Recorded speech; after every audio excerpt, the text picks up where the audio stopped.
Hey, gang, my listeners in Michigan, loving the Play Gun Lake Casino and Sportsbook app. And why wouldn't they? It's the only app that I recommend in the great state of Michigan. Michigan is a great state, really is a great state. I've had the opportunity to travel there fairly extensively. I've never done the family vacation in the summer there, but maybe in the future. Download the Play Gun Lake Casino app right now, and all your favorite casino games are right in your fingertips. The odds and slots and bets and games right in your pocket. The casino comes wherever you are in the state of Michigan.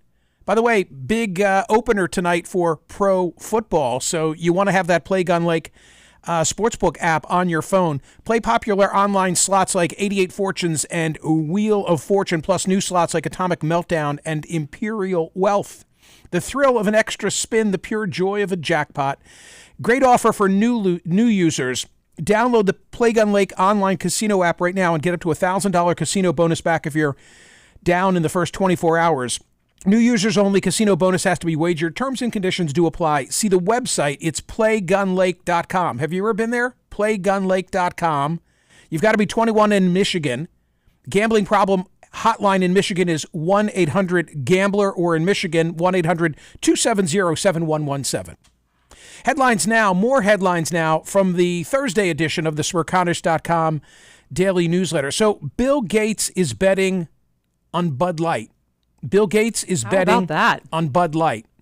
Look, Kid Rock was seen drinking a Bud Light weeks after he shot up all the cans. I've said before, I don't get the animus that, some feel whenever transgender rights are the issue being discussed. It really is a push-button issue for some, and I guess they're significant in number because Anheuser-Busch shares tumbled nearly 9% in June. Right. So is this enough to sort of save Bud Light? Is he expecting it will go up? What is he seeing that we aren't seeing? He thinks time will heal. What is your take on it? He sees something. Yeah. I think he's a smart guy. Right. I think Buffett is a smart guy.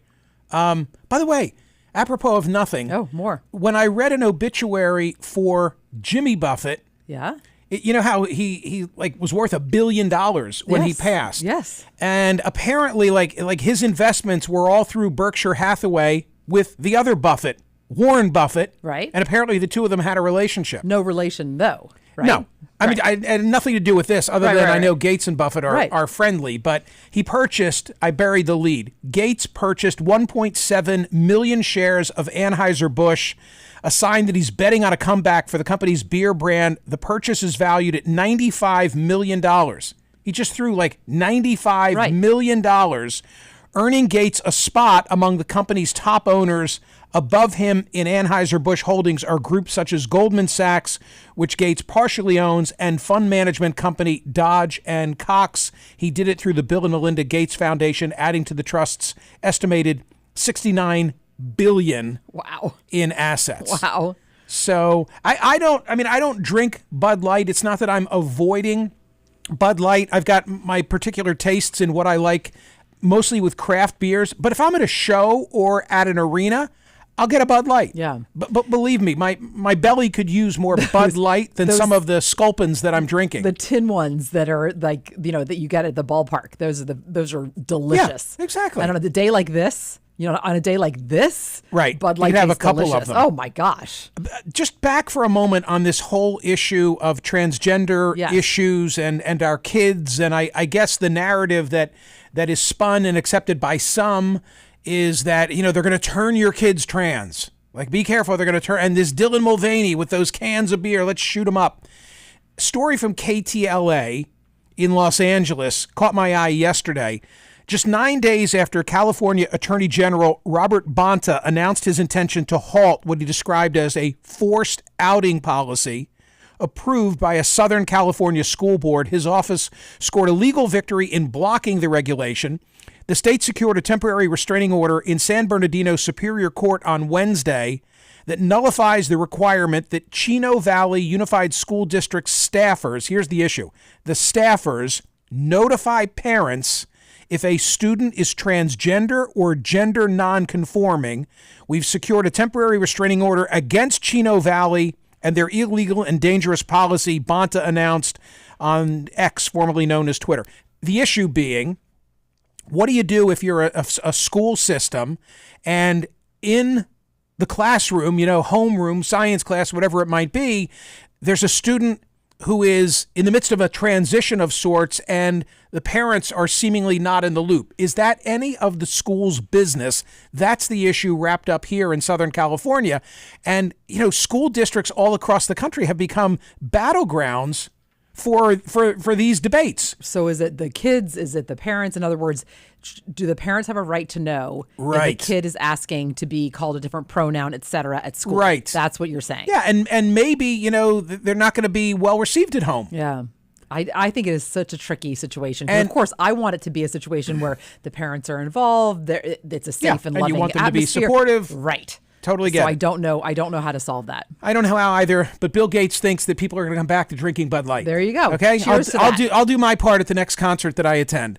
Poll results yesterday. TC noted that we've had a couple of back-to-back porridge questions. That's exactly it's right. true. A lot of voting yesterday. 24,381 votes cast. 22-year sentence for seditious conspiracy on January 6th. 22 years, the harshest sentence given. This was to the Proud Boy founder. Is that too firm, too soft, or just right? A majority, 57.44%, said sounds about right. The too soft were triple those of the too firm. That's right. Okay? So keep that in your mind for a moment. People were satisfied with the outcome of the seditious conspiracy sentencing. 22 years, the harshest of all 1,000-ish January 6 cases. All right, how about today's poll question? Will Hunter Biden's ultimate legal outcome be too harsh, too soft, or appropriate? He may get a jail, I'm going to say this carefully, a jail sentence for the gun charge. Instead of it all going away, he may get a jail sentence. Now, I shared it with my friend Ellie Honig, the CNN legal analyst, and he accused me of having a trick question. Because one doesn't know what the legal outcome is going to be? No, because Why? He said, he'll probably get, I shouldn't speak for Ellie, but, what if he gets a harsh sentence and then his father, post-election, pardons him? Then that would be the ultimate legal outcome. Right, but that would be too soft in the eyes of some. Right. Whereas what the judicial system gave him might have been appropriate. See, when Ellie said that to me, I said, oh, geez, maybe I should have said the ultimate sentence, but I said ultimate legal outcome. Yes, you did. And Very you're right. specific. The ultimate legal outcome would be post-pardon if it goes that way. If. Right. In a short court filing with large implications, federal prosecutors gave themselves a deadline of September 29 to indict Hunter Biden. The anticipated charges are related to the younger Biden's response of no on a federal form he filled out as part of the purchase of a handgun when asked when he was an unlawful user of drugs. I mean, that's the sole issue we're talking about in this instance. Of course, now that the plea is off the table, they might expand where they go with this case. But solely at issue in this instance is because of his addiction issues, he should have checked yes and he checked no, and he was able to get a firearm as a result. And everybody's arguing now as to, I've heard it both ways. Well, in this instance, people really do go away. Or I've heard these cases never get prosecuted. And if they do get prosecuted, nobody ever goes away. So wait, you're a lawyer. Which is right? Who the hell knows? Oh, geez. I have no idea. I do have an idea. There are examples that you can cite at both ends of the spectrum of people who did time and people who did no time. And there really doesn't seem to be a consistency to any of it. That's how I would sum it up. More headlines from the Thursday edition of the Smerconish.com daily newsletter. Does Elon Musk regret giving Tucker free rein? Yes. I think so. A headline from the Daily Mail. Do you want to explain? Yeah, so this one is about the interview that Tucker Carlson did with the guy who said that he had sex with Barack Obama. Oh, and did crack cocaine with him as well, I think, both. Yes, both those things. Right. And so Elon Musk is calling for a, quote, objective evidence. He tweeted out that he thinks that we need... Of course, the probability that his claims are true would have to rest on objective evidence rather than claims made by someone with a dubious history, which this gentleman surely does have. I think the reason that Tucker Carlson went back to this maybe, Well, it's because he needs visibility. But by the way, message to Fox hosts after you lose your gig, you're never at the same level. You're never at the same level. No. I could give you an example, chapter and verse, but not everybody. Many people thought, oh, he's going to put something together with Elon Musk, and he's going to be on X, formerly Twitter. Yada. It's never the same. Never. That platform is as good as it gets for you. Yeah. Just note to those who are still there, who are relying on me for your show prep. Keep your gig. And your slot can be filled. Your slot can be Yes, filled. they are interchangeable parts. Yeah. They have built a machine, and that audience will be accepting of whomever else is there reading the talking points. Right, saying the same thing, making fun, doing the whole thing. That really wasn't my point, though. What was your point? My point was to say that I guess Tucker's excuse for going back to the well on this is that a love letter, I have to say this, a love letter was finally put in the public domain where former President Obama had written many, many years ago to a love interest of his, and there were some gay themes to that which he said to her. I read it aloud. Right. We talked about it here. I'll tell you, in the Daily Mail story, it says Carlson used his show on Musk-owned X to air claims by the dubious con man that he had sex twice with Obama in Chicago in 1999, retelling a story he first told 15 years ago. I don't remember the story at all from 15 years ago. No, where was that? I don't know. I mean, maybe. You think that would have stood out? I would think so. Right. Okay, sticking with the bedroom theme, kinda. Story from CNN today, just talking about bedroom sharing and buddy systems in the PA burbs, not far from us. No. Longwood Gardens. Reopened today. What is Longwood Gardens? Longwood Garden, it's interesting. I actually did a TC After Dark on Longwood Garden because I had never been there, and I finally went with a friend this fall, and it's an extraordinary former estate and wide sweeping gardens outside of Philadelphia, a tourist destination, stunning paths and meadow gardens, as well as internal gardens, plantings, ancient and new.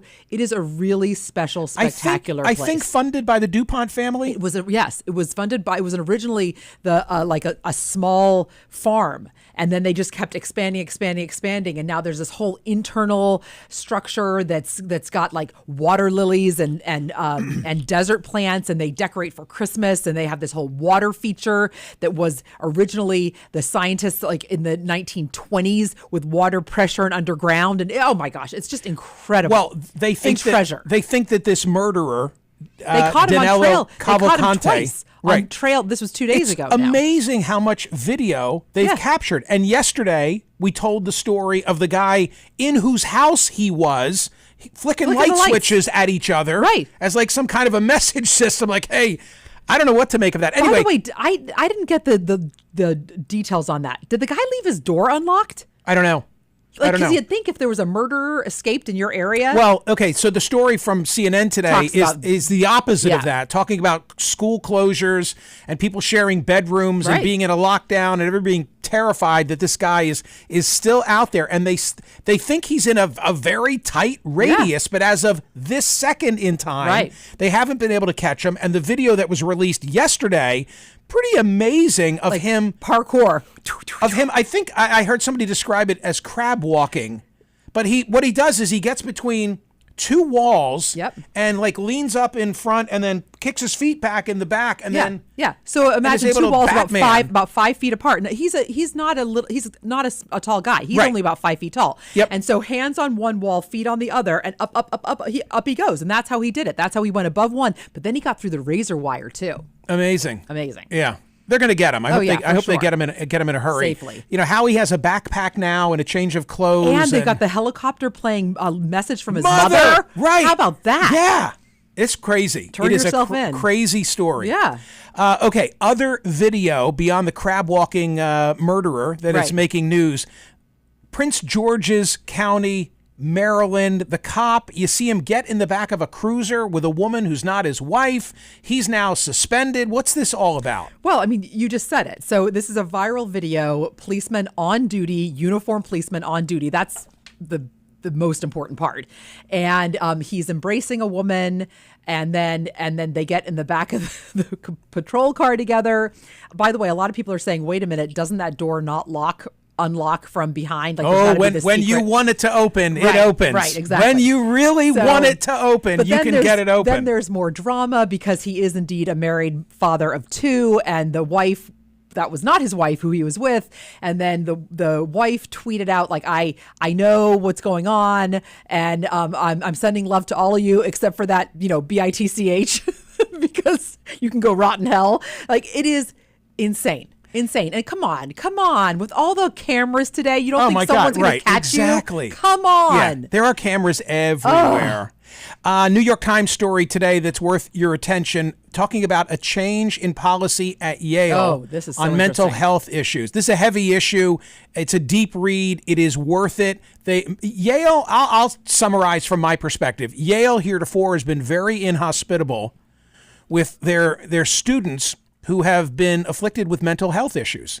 And they've been called out, challenged legally, and are changing that. And if I can just give you one vignette, it kind of sums it up. Lucy Kim, 22, was among the last undergraduates to take a medical withdrawal under the old system, recalls crying when she read the news because the accommodations were the ones she had needed. Quote, I just kept thinking, if only I had gotten sick a year later. She was a second semester sophomore juggling coursework in molecular biology and biochemistry and global affairs when she stopped sleeping for 40-hour stretches. Okay? Her hand shook so violently that she dropped things. She began hallucinating.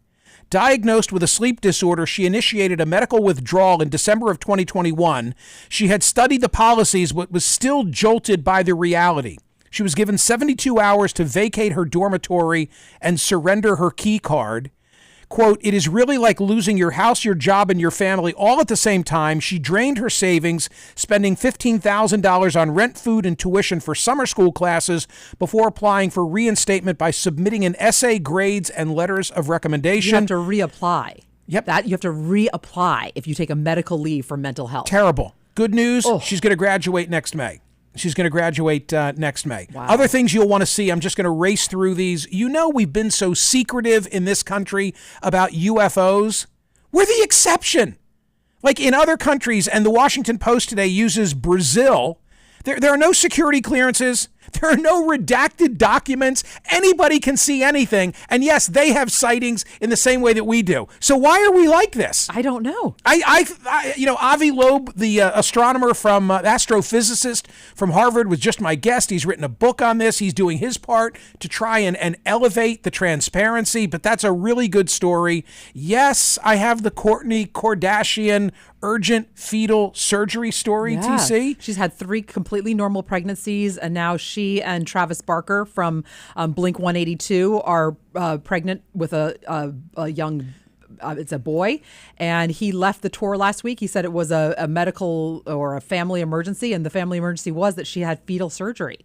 Whew. What's the value? There's no transition from that. I'm just going to get to the end. What's the value of the piano on which Freddie Mercury wrote Bohemian Rhapsody? What is the market value of that? I can answer that question. It is $2.2 million. I always love these stories about auctions. A draft of Bohemian Rhapsody, then titled in work form Mongolian Rhapsody. What's that worth? $1.7 million. How about an autographed lyric sheet of Killer Queen? That would be $349,000 and change. A draft of We Are the Champions, $396,000 and change. Sticking with the music theme, the Rolling Stones releasing Hackney Diamonds, their brand new album. I watched the presser that they did yesterday with Jimmy Fallon in London. And I thought it was great. So fun. And they released a video for the lead track, Angry. Sydney Sweeney, the actress, is in the video. Really cool video. You know her from White Lotus. And finally, ladies and gentlemen, don't miss the cartoon if you're a newsletter subscriber, because it's only for subscribers. In today's newsletter by Steve Breen, formerly of the San Diego Union, I'm looking at it. I'm not sharing it. You got to be a subscriber. Those days of giving it away to non-subscribers are over.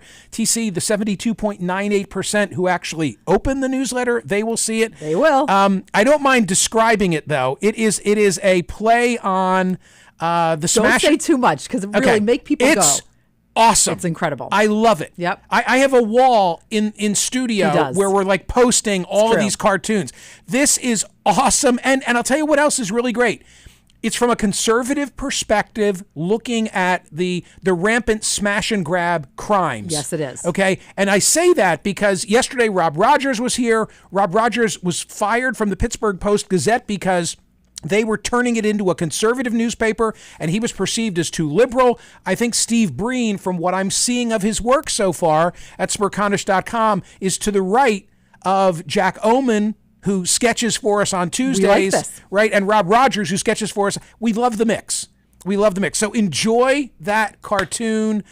TC, it is a Thursday. TC After Dark. Poetry. Don't rush. In motion. Don't rush. No, that's good. Poetry in motion. Go take a listen. It's poetry is meant to be read out loud, and I love doing these. It's part of a series, and check it out. There once was a man from Nantucket. You are the man from... I wish I were the man from Nantucket. Oh, no. Ladies and gentlemen, go vote at Smerconish.com about Hunter Biden's ultimate legal fate. See ya.